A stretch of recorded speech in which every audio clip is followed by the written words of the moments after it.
மத்தேயு எழுதிய நற்செய்தியிலிருந்து வாசகம். அதிகாரம் 13, 24 தொடக்கம் 30 நிறைவேற.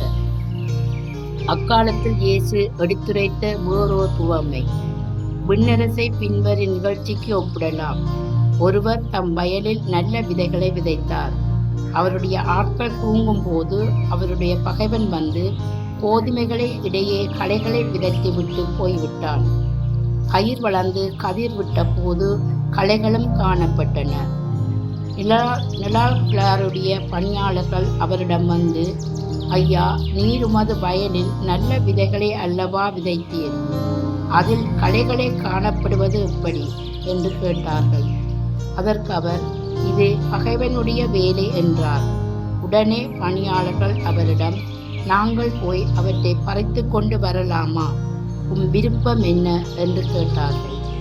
அவர், வேண்டாம், களைகளை பறிக்கும் போது அவற்றோடு சேர்த்து கோதுமையையும் நீங்கள் பிடுங்கிவிடக்கூடும்.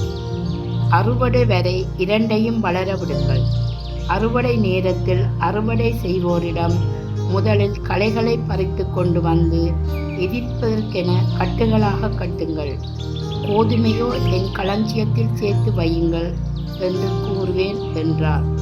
இது கிறிஸ்து வழங்கும் நற்செய்தி. கிறிஸ்துவே உமக்கு புகழ்.